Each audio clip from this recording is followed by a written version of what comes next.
Hello friends, स्वागत है आप सभी का एकलव्य क्लासेस पे। इस वीडियो में हम समझेंगे भारत के राज्य सरकार के बारे में, यानी हमारे देश के राज्यों में राज्य सरकार कैसे चलाई जाती है। ये आज का हमारा टॉपिक है। इस टॉपिक से जितने भी क्वेश्चन कॉम्पिटिटिव एग्ज़ाम में पूछे जाते हैं उन सभी को हमने पॉइंट बनाकर कुछ इस तरीके से सजाया हुआ है ताकि आपको अच्छे से समझ में आ सके। तो राज्य सरकार को समझने से पहले हमको केंद्र सरकार को समझना होगा, क्योंकि केंद्र सरकार और राज्य सरकार की संरचना लगभग समान ही होती है। तो केंद्र सरकार में संसद की स्थापना होती है, मंत्रिपरिषद होती है, प्रधानमंत्री होते हैं, राष्ट्रपति होते हैं, लोकसभा, राज्यसभा, ये सभी मिलकर के केंद्र सरकार की रचना करते हैं।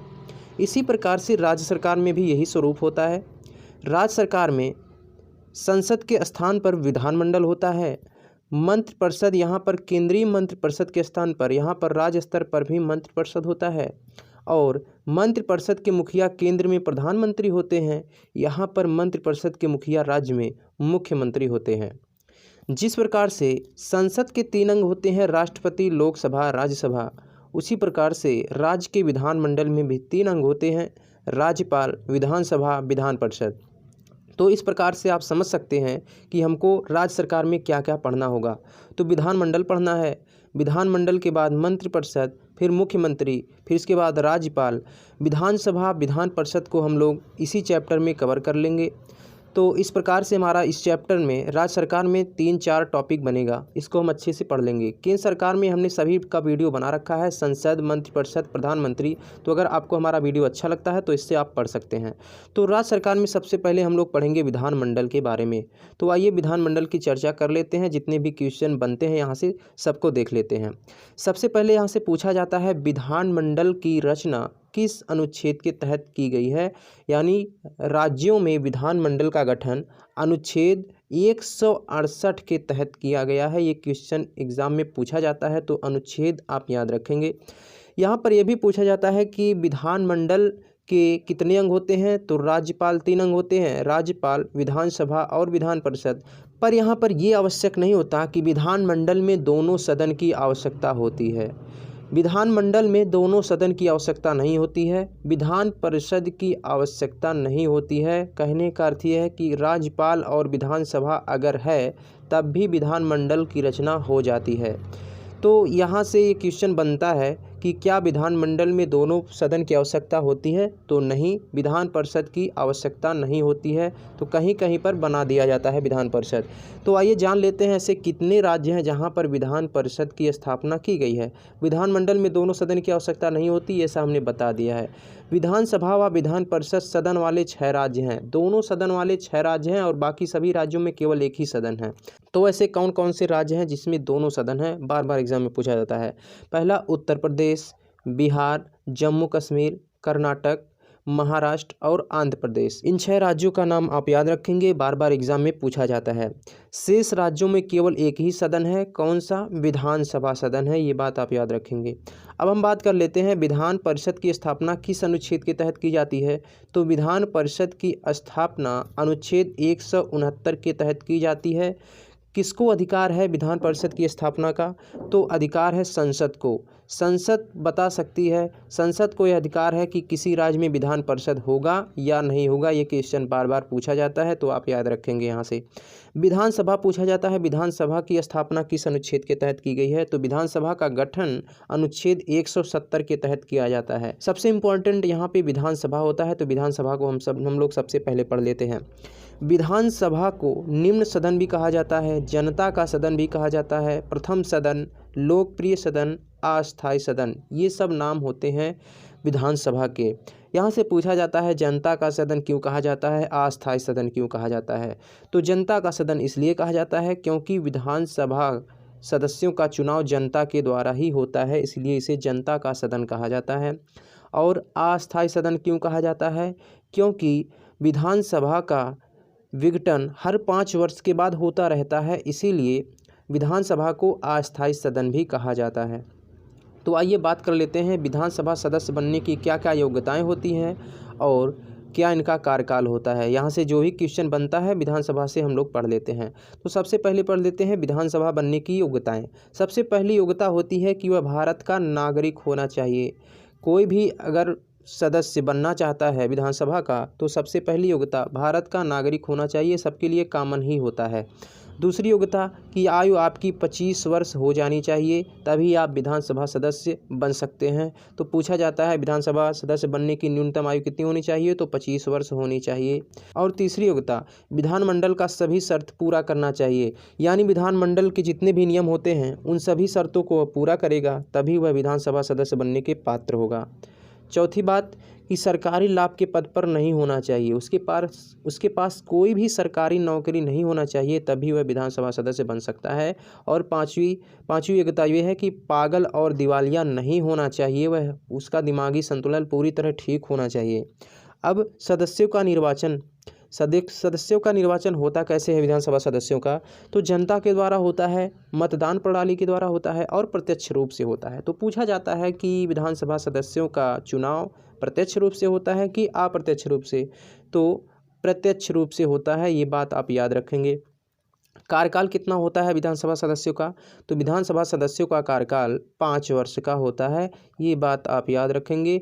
आप जानते होंगे कि जितने भी चुनाव के द्वारा सदस्य चुने जाते हैं उन सभी का कार्यकाल 5 वर्ष का ही होता है। तो अनुच्छेद 172 में वर्णन किया गया है कि कार्यकाल कितना होना चाहिए विधानसभा सदस्यों का, तो 5 वर्ष होना चाहिए। लेकिन राज्यपाल इसे पहले भी भंग कर सकता है, यानी 5 वर्ष से पहले भी इसको भंग कर सकते हैं। कौन? राज्यपाल कर सकते हैं। किसकी सलाह पर? तो मंत्रिमंडल की सलाह पर विधानसभा को भंग कर सकते हैं राज्यपाल। संकटकालीन घोषणा में 1 वर्ष और बढ़ाया जा सकता है, इनका कार्यकाल 1 वर्ष के लिए और बढ़ सकता है जब देश में संकटकालीन की घोषणा हो जाती है। आइए बात कर लेते हैं कार्यकाल और आयु से संबंधित कुछ ऐसे क्वेश्चन जो बार बार एग्जाम में पूछे जाते हैं, और कॉमन चीज़ें यहाँ से बनाकर याद रखेंगे तो हमेशा दिमाग में याद रहेगा। तो याद कर लेते हैं, राष्ट्रपति, उपराष्ट्रपति और राज्यपाल, इन तीनों के लिए न्यूनतम आयु 35 वर्ष रखी गई है बनने के लिए, ये बात याद रखेंगे, बार बार पूछा जाता है। किसके लिए? राष्ट्रपति, उपराष्ट्रपति और राज्यपाल के लिए न्यूनतम आयु 35 वर्ष होनी चाहिए।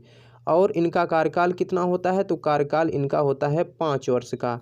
राज्यपाल का भी कार्यकाल कितना होता है, तो 5 वर्ष का। प्रधानमंत्री हो या मुख्यमंत्री हो, दोनों को बनने के लिए न्यूनतम आयु कितनी होनी चाहिए, तो 25 वर्ष होनी चाहिए, इनका भी कार्यकाल 5 वर्ष का होता है। लोकसभा सदस्य बनना हो या विधानसभा सदस्य बनना हो, तो दोनों के लिए न्यूनतम आयु कितनी होनी चाहिए, तो 25 वर्ष होनी चाहिए, इनका भी कार्यकाल 5 वर्ष का होता है। राज्यसभा सदस्य बनना हो या विधान परिषद का सदस्य बनना हो, तब भी न्यूनतम आयु कितनी होनी चाहिए, 30 वर्ष होनी चाहिए, और इनका कार्यकाल 6 वर्ष का होता है। यहाँ से आप बात याद रखेंगे, जिनकी न्यूनतम आयु 30 वर्ष होगी जिस सदस्य की बनने के लिए, उनका कार्यकाल 6 वर्ष का होगा। तो इस तरीके से आप भूलेंगे नहीं, याद रखेंगे। तो यहाँ से इस टेबल से इतने क्वेश्चन आप अच्छे से याद रख सकते हैं। आइए बात कर लेते हैं विधानसभा सदस्यों की अधिकतम संख्या और न्यूनतम संख्या कितनी रखी गई है किसी भी राज्य में। तो किसी भी राज्य में विधानसभा सदस्यों की संख्या 500 से अधिक नहीं हो सकती, यानी अधिकतम संख्या 500 रखी गई है। और न्यूनतम संख्या कितनी होनी चाहिए, तो न्यूनतम संख्या 60 से कम नहीं होनी चाहिए किसी भी राज्य में विधानसभा सदस्यों की।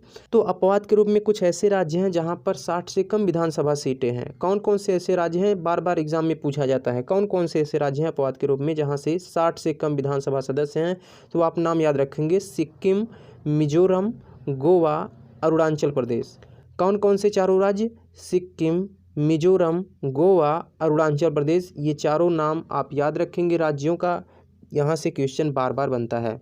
अब पूछा जाता है कि सबसे कम विधानसभा सदस्य किस राज्य में हैं, तो सबसे कम विधानसभा सदस्य सिक्किम में है। विधानसभा सीट सबसे कम कहाँ पे है? सिक्किम में। कितनी सीट है, तो पूछ लिया जाता है, 32 सीटें हैं सिक्किम में। और पूछा जाता है सबसे अधिक विधानसभा सदस्य किस राज्य में है, तो उत्तर प्रदेश में है। कितनी सीटें हैं? 403 सीटें हैं। विधानसभा की कितनी सीटें हैं? 403 सीटें हैं उत्तर प्रदेश में। लेकिन यहाँ से ये भी पूछ लिया जाता है कि अगर उत्तर प्रदेश में एक सदस्य का मनोनयन राज्यपाल कर देते हैं तब कितना सदस्य हो जाते हैं, तो उत्तर प्रदेश में तब 404 सदस्य हो जाते हैं। लेकिन सामान्यतः कितने हैं, तो 403 सदस्य हैं। ये क्वेश्चन पूछा जाता है, याद रखेंगे आप। अब हम पढ़ लेते हैं विधान परिषद के बारे में। विधान परिषद से बहुत ही कम क्वेश्चन बनते हैं एग्जाम में, तो जितने भी क्वेश्चन बनते हैं यहाँ से हम देख लेते हैं। तो विधान परिषद को द्वितीय सदन कहा जाता है, उच्च सदन कहा जाता है और अस्थायी सदन कहा जाता है। अस्थायी सदन इसलिए कहा जाता है क्योंकि विधान परिषद में 2/3 सदस्यों का निर्वाचन हर 2 वर्ष के बाद होता रहता है तथा 2/3 सदस्यों का विघटन हर 2 वर्ष के बाद होता रहता है। तो इसलिए 2 वर्ष में विधान परिषद के कुछ सदस्य चुने भी जाते हैं और कुछ सदस्य निष्कासित भी किए जाते हैं। इसलिए ये हमेशा ये सदन बना रहता है, इसलिए इसको अस्थायी सदन कहा जाता है।